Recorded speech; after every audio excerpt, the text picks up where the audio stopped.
Hello friends, welcome to one eighth classes. Friends, आज हम लोग डिस्कस करेंगे most important questions of rivers of India. Friends, ये part 2 है। पार्ट 1 मैंने ऑलरेडी बनाया हुआ है रिवर्स ऑफ इंडिया के बारे में। उसमें बहुत सारी ट्रिक्स हैं और मैप के थ्रू मैंने समझाया हुआ है। आप उसका लिंक डिस्क्रिप्शन में दिया है, आप वहाँ से चेक कर सकते हैं।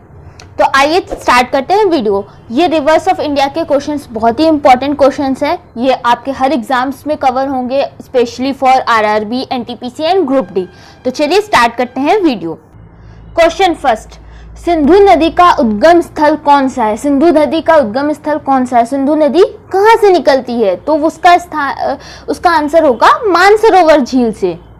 मानसरोवर तिब्बत के पास में। नेक्स्ट क्वेश्चन, भारतवर्ष की सबसे लंबी नदी कौन सी है? भारतवर्ष की सबसे लंबी नदी कौन सी है? गंगा है, जिसकी लेंथ है 2525 किलोमीटर। नेक्स्ट क्वेश्चन, दक्षिण भारत की सबसे बड़ी नदी कौन सी है? दक्षिण भारत मतलब साउथ इंडिया की सबसे लंबी नदी कौन सी है? गोदावरी। बढ़ते फोर्थ क्वेश्चन पे, सिंधु नदी भारत की किस राज्य से होकर बहती है? सिंधु नदी भारत की किस राज्य से होकर बहती है?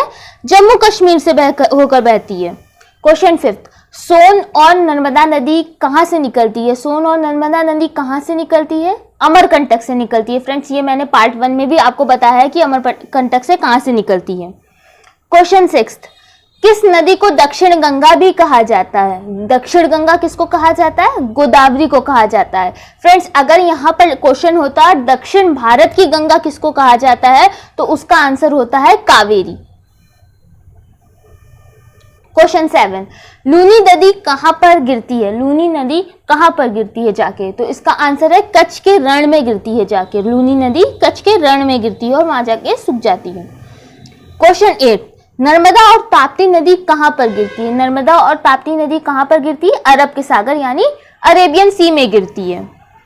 क्वेश्चन 9, वैनगंगा तथा पैनगंगा किसकी सहायक नदी है? वैनगंगा और पैनगंगा किसकी सहायक नदी है? गोदावरी की सहायक नदी है। फ्रेंड्स, अगर आपको सोलर सिस्टम और सोलर सिस्टम से रिलेटेड क्वेश्चंस चाहिए तो उसका भी वीडियो मैंने बनाया हुआ है, उसका लिंक डिस्क्रिप्शन में या फिर आपको आई बटन में मिल जाएगा। आगे बात करते हैं क्वेश्चन 10 की। पंचगंगा तथा दूधगंगा किसकी सहायक नदी है? पंचगंगा और दूधगंगा किसकी सहायक नदी है? कृष्णा नदी की सहायक नदियां हैं। क्वेश्चन 11, गंगा और ब्रह्मपुत्र की संयुक्त जलधारा किसके नाम से जानी जाती है? किसके नाम से जानी जाती है? मेघना के नाम से जानी जाती है। क्वेश्चन 12, सुंदरबन का डेल्टा कौन सी नदी बनाती है? फ्रेंड्स, ये मैंने आपको पार्ट 1 वीडियो में भी बताया था कि सुंदरबन का डेल्टा कौन बनाती है, कौन सी नदियां बनाती हैं? गंगा और ब्रह्मपुत्र बनाती हैं। क्वेश्चन 13, गंगा को बांग्लादेश में किस नाम से जाना जाता है? फ्रेंड्स, ये बहुत ही इंपॉर्टेंट क्वेश्चंस है।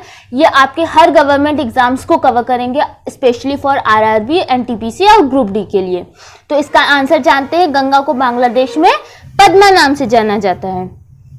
क्वेश्चन 14, नर्मदा नदी का अधिकांश भाग भारत के किस राज्य में बहता है? ज्यादातर नर्मदा नदी का हिस्सा कहां पर बहता है?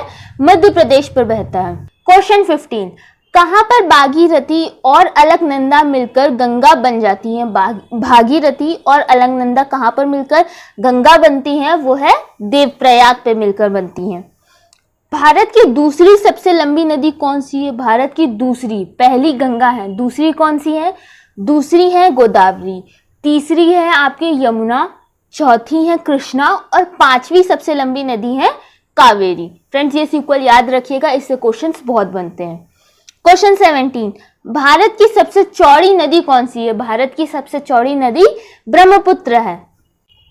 फ्रेंड्स, ब्रह्मपुत्र से एक और क्वेश्चन बन सकता है कि ब्रह्मपुत्र को इंडिया के बाहर कौन सी नदी कहा जाता है? तो सापो नदी कहा जाता है। आगे क्वेश्चन बात करते हैं क्वेश्चन 18 की। किस नदी को वृद्ध गंगा के नाम से जाना जाता है? वृद्ध गंगा के नाम से किसको जाना जाता है? गोदावरी को जाना जाता है वृद्ध गंगा के नाम से। कोसी नदी कहां से निकलती है? कोसी नदी नेपाल से निकलती है। फ्रेंड्स, इसके बारे में भी मैंने आपको पार्ट 1 वीडियो में बताया है, आप उसका लिंक डिस्क्रिप्शन में दिया हुआ है, आप वहां से चेक कर सकते हैं। क्वेश्चन 20, ये बहुत ही इंपॉर्टेंट क्वेश्चन है। सिंधु नदी का पानी कितने % भारत को मिलता है? सिंधु नदी जो है उसका कितने % पानी भारत को मिलता है? उसका आंसर है 20%। बाकी का 80% वाटर पाकिस्तान को मिलता है और बाकी जो बचा हुआ 20% पानी है वो इंडिया को मिलता है। आई होप फ्रेंड्स आपको मेरे बताए हुए क्वेश्चन समझ में आए हो। अगर आपको ये वीडियो अच्छा लगा है तो प्लीज़ लाइक ज़रूर करें और अगर चैनल पे नए हैं तो सब्सक्राइब करना ना भूलें।